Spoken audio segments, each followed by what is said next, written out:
Fala pessoal, aqui que vos fala é o Vini, bem-vindo ao meu canal de React. Vou estar trazendo aí a pedido de vocês a continuação, né, do resumo da novel do Tuaru. Dessa vez vamos estar trazendo aí a parte 3 do resumo 1 da Light Novel. Então bora ver, continuar, né, porque eu tomei uns spoilerizados, né, da parte 2 lá.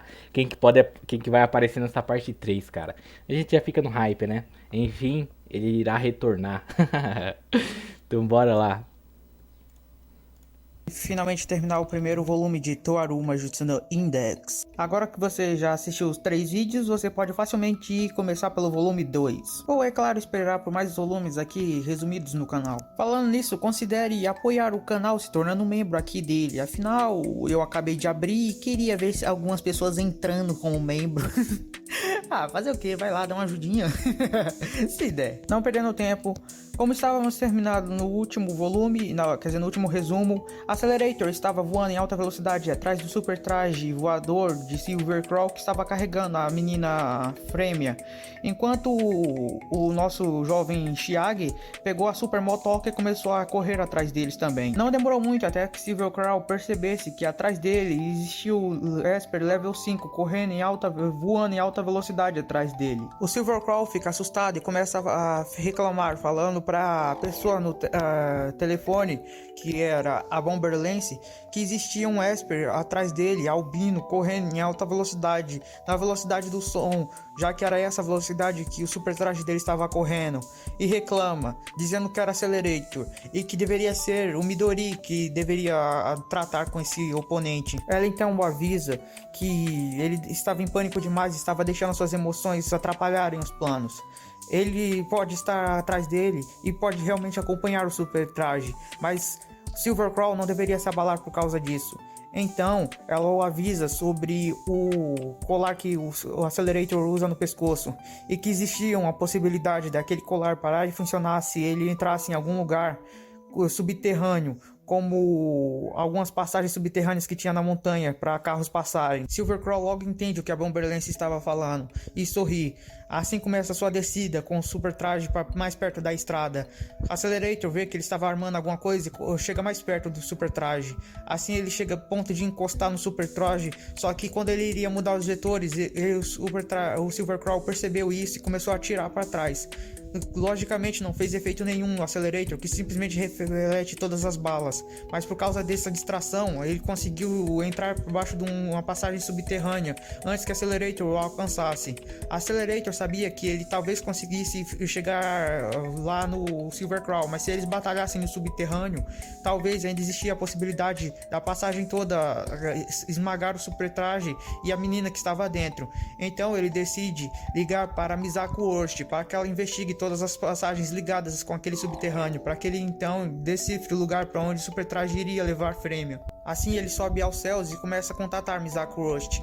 No entanto, Chiage não é do tipo que para por causa de bobagens assim. Sem se preocupar com o que estava acontecendo, simplesmente entra com a super motoca na passagem subterrânea e continua a sua viagem atrás do Silverclaw. Finalmente a super motoca consegue chegar a uma velocidade rápida o suficiente para começar a avistar o super traje que começou a voar por baixo das passagens subterrâneas.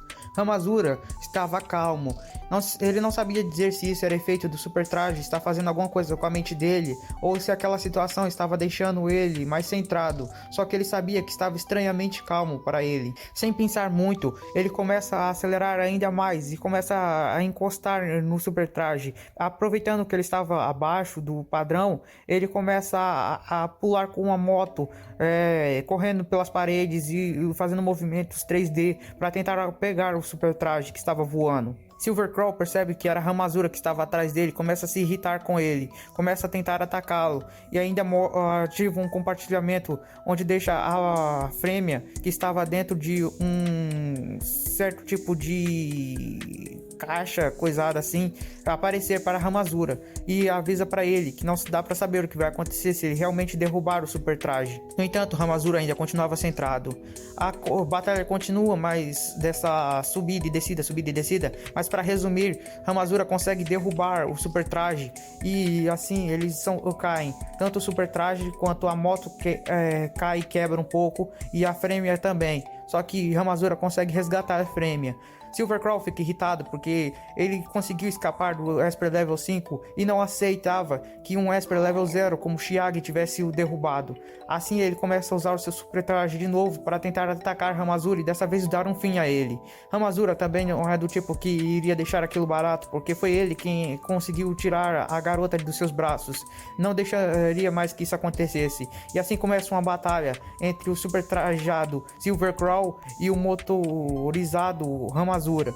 Os dois começam uma batalha. Enquanto isso, ao longe, em um certo prédio, enquanto observava tudo por umas câmeras escondidas, estava Kuroiru Midori, a Bomberlance, e estava começando a sentir que Silverclaw não seria mais necessário. Afinal, ele deixou não só suas emoções atrapalharem o plano, como também deixou-se elevado a garota por Ramazura, a quem ela classificava como level 0 inútil. A Bomberlance estava decidida a ir atrás de Ramazura e de Silverclaw para pegar Frêmia e acabar com os dois, isso antes que o Accelerator descobrisse o que tinha acontecido. Ela começa a dar passos na direção do subterrâneo, só que ao lado aparece outra personagem, Kinuhata, uma das membros da Aiten, apareceu diante dela e começaram a conversar. Nessa conversa foi explicado que tanto Midori quanto Kinuta eram membros da Dark May Project, que era um projeto para copiar as habilidades de cálculos de Accelerator em outros Esper para aumentar suas próprias habilidades e ver se era possível fazer com que esses Espers conseguissem a mesma habilidade de manipulação de vetores de Accelerator. Quando Kinuta e o Midori começam a conversar, fica subentendido que foi o Midori quem matou todos os cientistas desse projeto. Midori fala que Kinuta era a Esper favorita dos cientistas e fala que ela provavelmente era a que tinha chegado mais próxima do ideal que os cientistas queriam com aquele projeto, e fala que agora vai mostrar que ela superou esse Esper ideal, mostrando assim o verdadeiro motivo dela carregar aquele golfinho de brinquedo em seu braço. Ele se gruda ao seu corpo e revela outros braços a cada lado de seu corpo. Isso é explicado porque a sua habilidade Bomberlance atira lasers, bombas de laser na forma de lança de suas mãos, então ela só podia lançar duas, só que com essa conquista mais de esses outros braços, agora ela consegue atirar 6. E assim começa uma batalha entre Kinuta e o Midori também. A batalha é bem interessante, mas dura pouco tempo. Isso porque o Midori está vários passos à frente. Ela não mata a Kinuta, mas joga ela e fica falando que se a queda não matar, ela ainda vai poder se encontrar com ela novamente. Mas que ela não pode deixar que o plano para que o lado negro da Cidade Academia volte de lado. Ela tinha que fazer o possível para matar Frêmia. Então ela parte para subterrâneo. Antes disso, é mostrado o resultado da batalha de Chiage e de Silverclaw. Chiage finalmente vence e Silverclaw cai. Ele já não estava mais consciente. Assim Chiage tira a Frêmia, que estava num compartimento, e começa a conversar com ela. Ele fala para ela acordar e finalmente ela desperta e vê Chiage ao lado dela. Ela dá um abraço forte em Chiage e ele começa a relaxar mais, pois tinha salvado a Frêmia. Naquele momento aparecem mais duas pessoas nas sombras. Chiage começa a ficar preocupada, achando que poderia ser mais inimigos. No entanto, é mostrado que eram aqueles dois amigos da Skillwolf que ele tinha encontrado antes, a garota e o amigo dele. Quando os três se juntam novamente, eles ficam felizes, porque agora estava todo mundo junto e reunido. Só que falam que isso ainda não tinha acabado. Ainda tinha mais membros dos calouros espalhados por aí, e que com certeza viriam atrás de Frêmia. Chiage entende que não é momento para eles se relaxarem, e assim os três saem caminhando para tentar esconder Frêmia em algum lugar. Eles continuam a corrida pela cidade por algum tempo até achar um lugar. Pelo subterrâneo, eles percebem que existe uma passagem até um prédio antigo abandonado, e assim eles vão até lá. Eles descobrem que era um banco antigo abandonado, e eles pensam num plano perfeito, em esconder Frêmia dentro do cofre até que o dia acabasse. Eles continuam indo até lá, só que eles escutam um barulho ainda mais estrondoso. Era um novo super traje, diferente de todos os outros, pois era maior e estava caminhando rápido mesmo com aquele corpo gigantesco. Eles ficam assustados, mas eles se desesperam apenas no momento que percebem que aquele novo super traje conseguia disparar ray guns, e que não tinha ninguém pilotando o novo super traje, e sim que ele era controlado remotamente pela Kuroiru Midori, que estava no prédio ao lado, apenas observando a destruição. Chiage então decide se juntar a seus amigos para destruir aquele novo super traje, mas percebe que era arriscado ficar com Frêmia na hora da batalha. Então ele pede para que a garota se esconda dentro do cofre. No entanto, ela não queria largar o Chiage, ela não queria mais ficar sozinha. Ela começou a relembrar do seu antigo amigo da Skillwolf que tinha protegido ela e de sua irmã, e começa a falar que mesmo que as pessoas grandes não queiram contar para ela, ela já sabe o que aconteceu. Ela começa a chorar e fala que não quer ficar sozinha novamente para Chiage. Chiage então promete que não vai deixar ela sozinha nunca mais, e fala que ela deve confiar nele, que ele não vai voltar a sua palavra, e que não vai contar mais mentiras para ela. Ela então fica olhando para os olhos de Chiage e decide acreditar nele. Assim entra no cofre e começa uma batalha entre Chiage e seus amigos da Skillwolf contra o novo super traje que era capaz de disparar algumas Ray Guns.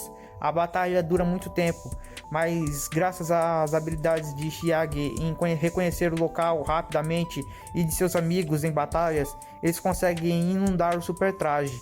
Só que mesmo assim isso só começa a dificultar o movimento do super traje. Eles percebem que o super traje ainda estava funcionando e que o único jeito de parar aquele super traje era atacando a pessoa que estava controlando ele ao longe.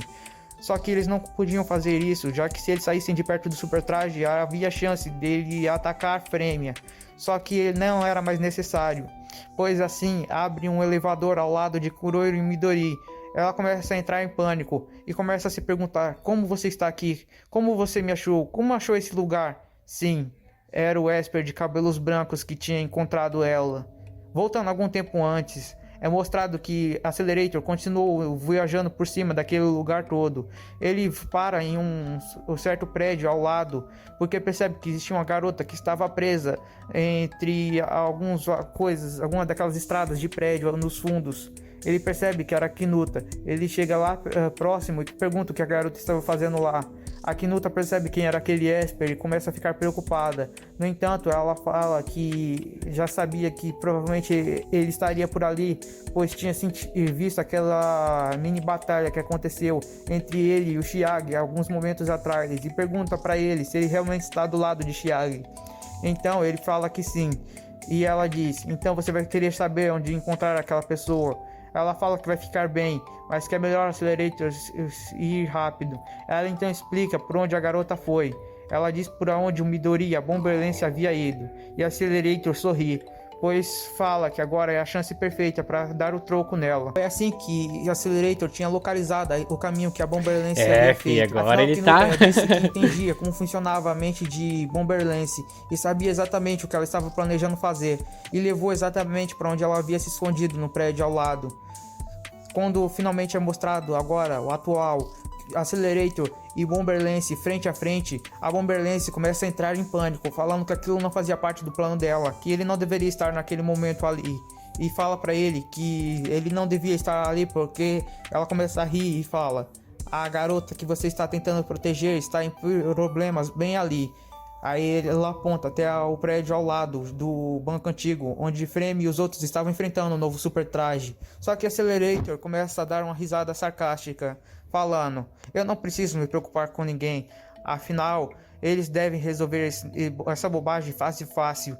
E eu acredito que também não preciso mais me preocupar com você. Aí ela começa a ficar com raiva e pergunta: por que você acha isso? Aí a Accelerator fala: na conversa anterior você estava calma e isso realmente me preocupou. Fez eu pensar que aqueles cientistas malditos realmente tinham feito alguma coisa que prestava. Mas olhando para sua cara de desespero agora, eu não sinto mais nada. Nossa. Nem vontade de te atacar. Caraca. Fica com raiva e começa Destruiu a a mina só das palavras. falando: alguém que abandonou o lado das trevas não deveria, porque não aguentou mais, não deveria ficar com esse tom de superioridade para mim. Accelerator fala: alguém que ficou com medo do lado das sombras? Acho que você está confundindo. Eu apenas quis sair, afinal não preciso disso para viver. Não sou como você que é dependente de algo assim. Ela então enche a paciência até o final e não aguenta mais, e assim começa seu ataque a Accelerator. Só que Accelerator simplesmente reflete todos os ataques de um Midori, o que acerta ela de volta e a deixa ainda mais desesperada. Só que ela se nega a desistir, sabendo que Accelerator, a pessoa que ela odiava tanto, estava na frente dela e estava sentindo que nem deveria atacá-la. Ela não aceitaria aquele tipo de derrota, ela não queria perder assim, e começa a pensar em um jeito de tentar acertar Accelerator. Só que Accelerator ri e começa a falar: você é muito tola. Controlar esse tipo de maquinações precisa de alta concentração e precisa de cálculos extremamente frios e calmos. Em desespero, você só se trai. Ela então pensa: você percebeu que eu estava invocando os drones e acha que eu não vou conseguir acertar eles em você? Aí ele pega e fala: é muito tola, não percebeu ainda? Quando ela começa a escutar um barulho vindo em sua direção, ela olha para trás e percebe: era o super traje que ela estava controlando antes. No momento em que ela parou de prestar atenção nele, ele saiu de seu controle e outra pessoa tomou conta dele. O super traje tinha uma função para conseguir dar pulos super altos e assim conseguiu alcançar onde ela estava. Ele então atravessa a vidraça e começa a destruir tudo. Alguns cacos vão na direção de um Midori e acertam ela em cheio. No entanto, todos que vão na direção de Accelerator são refletidos. O super traje começa uma batalha com Kurohiro e Midori, lançando algumas Ray Guns na direção dela e ela tentando usar as Bomber Lance para fazer os negócios não atingir ela. Accelerator reclama com o super traje falando: você demorou tempo demais para perceber que ela estava aqui, ou então que podia usar o super traje. Como ousa ficar me deixando esperando? Então a Kurohiro Midori começa a tentar prestar atenção em quem estava dentro do super traje. Ela começa a ficar preocupada porque não sabia o que estava exatamente acontecendo, mas Accelerator parecia já saber tudo. Ela se sentiu revoltada com aquela superioridade nele até entender a situação. Mas foi tarde, aí ela até tenta entrar em uma batalha contra os dois, só que foi uma derrota extremamente ridícula. Ela cai no chão e começando a ficar inconsciente, mas ainda ela se nega a ficar inconsciente com a raiva que estava sentindo e fala para a pessoa do super traje sair, aparecer e mostrar-se quem era. No final era Chiage, que estava dentro do super traje, e quando percebeu que a Kurohiro Midori não estava mais o controlando e utilizou ele para chegar até onde eles estavam. Kurohiro Midori fica furiosa, fala: eu não vou aceitar ser derrotado por você também, não um nível 0 como você. Então, antes que ela ficasse totalmente inconsciente, ela cria mais uma Bomber Lance. Accelerator fala que isso é inútil. Se ela tentasse acertar eles, ele simplesmente iria refletir o ataque e ela mesma iria se destruir. No entanto, ela fala: com a minha velocidade eu consigo ir mais longe do que você e mais rápido. Assim eu acertarei um alvo que não esteja no seu campo vetorial automático, não é mesmo? Accelerator não entende o que ela estava falando. Ela fala: o único jeito de vencer não é derrotando vocês. Eu posso vencer fazendo o que eu queria fazer desde o começo. Accelerator começa a entender o que ela estava querendo dizer e Hamazura fica assustado, porque percebeu que uma Bomber Lance gigante já havia sido criado pela sua mão direita e estava apontando não para eles dois, mas sim para o prédio do outro lado. Ela estava mirando o Premier que estava dentro do cofre do banco e sabia que aquela Bomber Lance seria capaz de perfurar o cofre e matá-la. Eles ficam preocupados. Accelerator começa a pensar que não tinha tempo suficiente para ir até ela. Ele começa a tentar ir para frente, só que ela fala que a Bomber Lance vai atingir antes que os dois consigam fazer alguma coisa. Ela começa a rir da cara de medo que ambos tinham feito, porque sabiam que talvez não seriam capazes de proteger Frêmia. Ela começa a se divertir muito com a situação e antes de atirar, ela fala: vocês perderam, não podem fazer nada, não passam de meios vilões que não conseguiram cumprir o objetivo de ser. E assim a Bomber Lance finalmente dispara e o golpe vai na direção do prédio. Accelerator tenta ir o mais rápido possível para parar o ataque, mas percebe que não vai dar tempo. Chiage no super traje não consegue fazer nada, pois o super traje finalmente parou de se mover, não estava mais funcionando. Eles tinham causado tanto dano e finalmente ele não conseguia mais fazer nada. Chiage começa a desesperar e começa a repensar na promessa que tinha feito com a garota. Ele começa a pensar na pior situação possível. Os dois se desesperam. Olha lá, que vai chegar para salvar o dia. Finalmente fica sorrindo ali, já deve ter sabido, né? Só que do nada, ela fica com a cara de assustada. Ela percebe que já devia ter acontecido, já devia ter rolado a explosão. Só que todos ficam quietos. Os únicos que viram a situação, o que tinha acontecido, foram Accelerator e Chiage, que viram a Bomber Lance gigante desaparecendo. Assim rola um flashback de Accelerator que viu toda a situação enquanto estava tentando correr para a direção. Ele percebe o que havia acontecido. Um garoto que estava no outro prédio simplesmente saltou e parou a Bomber Lance gigante com seu braço direito. O Midori estava furiosa, mas desmaia dizendo: como eu posso perder assim? No entanto, aquele que parou a Bomber Lance começa a caminhada até onde Accelerator e Thiago estavam. Ao O chegar protagonista lá, chegou. ele olha nos olhos dos dois e fala: eu voltei pra casa. Então, está na hora da gente conversar, não é mesmo? Assim, Accelerator e Chiag se espantam com a aparição repentina de Toma no campo de batalha, finalmente voltando à cidade academia. E sorrindo, os três heróis se encontram novamente e assim termina o volume 1. No próximo volume já se inicia com esses três heróis junto a Livinha conversando sobre a magia de Toaru. Então não percam o próximo resumo da novel, que já vamos entrar no volume 2. Obrigado por assistirem o vídeo, valeu! Chegou mitando já, né, o nosso protagonista, né, cara? Tipo, no caso, os três são protagonistas, mas o verdadeiro já chegou mitando. Caraca, mano. O cara mal aparece e quando aparece já aparece salvando o dia, né? Pinta de protagonista, né? Fazer o quê? É uma protagonista B10, né? Toma. Cara, aqui é sempre tipo esse tipo de aparição que ele faz, né, cara? Ou é aparecendo mitando, ou ele tá fazendo uma coisa e depois ele imita. É sempre assim, cara. E foi legal, cara. Tipo, eu fiquei falando, caraca, cadê que hora que vai aparecer o Toma? E ele aparece só na última parte, cara. No próximo volume, o volume 2, no caso, vai ser bem mais legal, né? Daí já vai estar focando mais nos três. Que no caso, esse aqui foi o maior volume, né? Que nem ele explicou, né? Que esse aqui é o volume que tinha mais. Por isso que foi dividido em três partes, né? Então no outro volume provavelmente já não vai ser tão grande assim. Acho que pode ser grande, mas não tão grande. Então já vai começar a focar mais nos três personagens, né? E como que vai seguir o rumo a partir daí. Vai ser bem interessante, cara. Tô gostando bastante do Sezumo. Tipo, eu tô demorando a trazer aí, mas não é porque. É porque, tipo, tem muita coisa pra mim fazer, né? Tem o tempo. É muita coisa, mas eu tô tentando trazer o mais rápido possível. Então, vou tentar começar a trazer, pelo menos, ter certeza de começar a trazer dia sim, dia não, tá? Pra vocês também. E pra mim, né? Porque eu fico hypado. Mas gostei bastante, cara. Então, vou indo nessa. Valeu pra quem acompanhou até agora. Se gostou, só curtir, se inscreve no canal. Deixa nos comentários o vídeo, uma música, comentar, reagindo, beleza? Indo nessa. Falou, até pra cima e fui.